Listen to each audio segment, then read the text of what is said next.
Hey guys, Big Wheel Dog 82 in the soil, and today we're going to go pick up our load of horse manure. And I only do this twice a year, once in the spring, another time will be probably about mid to late summer.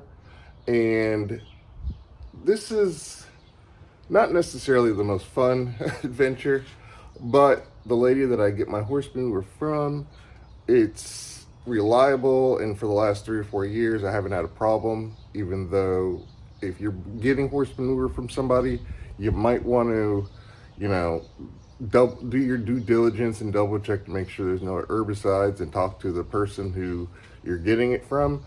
um, any decent people will be completely honest and let you know what you can expect, what you might not expect, or at least what they feed their animals. So I'm just about packed up, and before we get out of here, I'm going to show you guys exactly what I like to do to make sure that Mrs. in the soil doesn't get on my ass.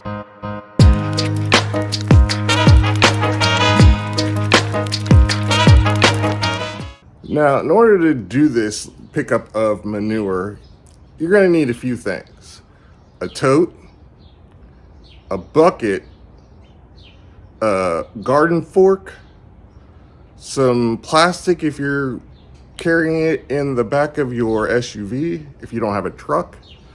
You're going to need another bigger piece of like the painter's plastic sheet, so that, I don't lose a lot of it in my grass. And I think that's about it. Oh, a shovel and a rake. And then once we're actually done, beer. I'm gonna need it. It's definitely gonna be a beer 30 day after this is done and over with. So there you go. So here we are, all packed up, ready to go. Got my fork, bucket, which I'll show you guys where that comes in, and my tote with the lid, because you can pretty much guarantee there's going to be flies and gnats and all kinds of stuff when you're going to pick up a load of horse manure. Now, the important part is this right here. Piece of plastic down. Because while we call it horse manure, if I come back with any kind of remnants into the carpeting of said trunk area, my wife will not ask me, why is there a bunch of horse manure in the back of my car? She will say, what's up with the horse shit?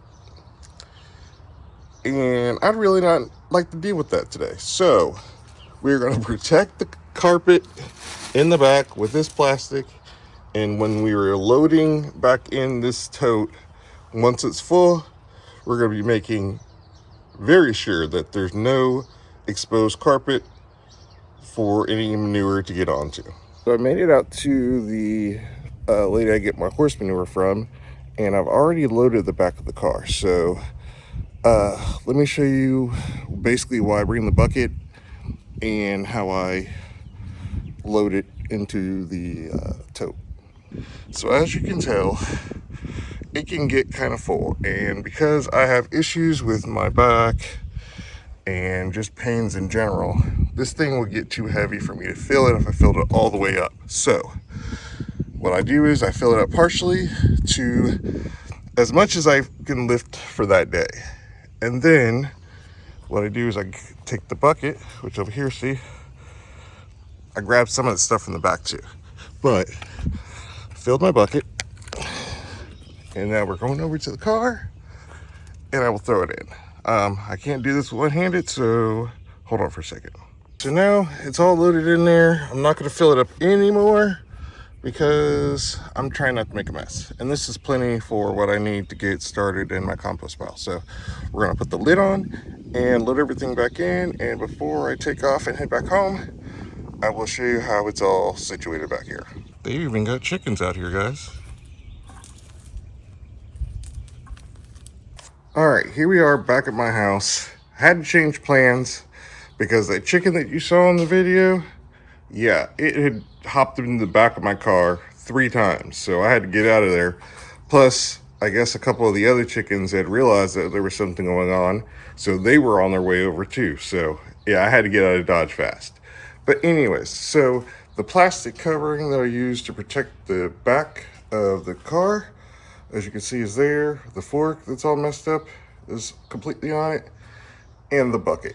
Now, the next step will be, once I get the bucket out of there and the fork out of there, is to drag this down and drop it into here to move it.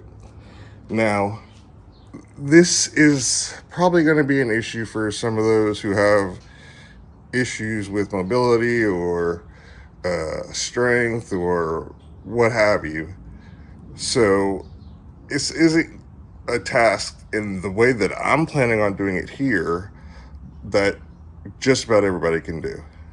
There are ways that I could probably mitigate some of this, but it would involve basically doing in the reverse order as I did when I was loading the tote, which is put stuff into the bucket, then take the bucket and put it in here, or walk it around to my compost pile or what have you. But for me, I'm having a good day, well, good enough day, that I can handle doing this, even though I'm going to pay for it at the end of the day.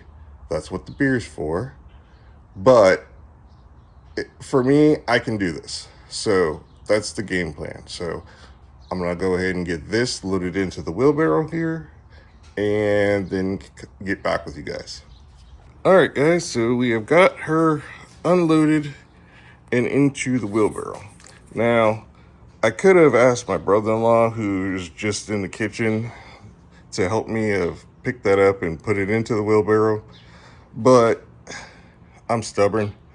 Plus, that's why I like having the tote being here and then the wheelbarrow here, because I really don't have to lift. All it really is just a sliding down, and then you let gravity do the work, and boom.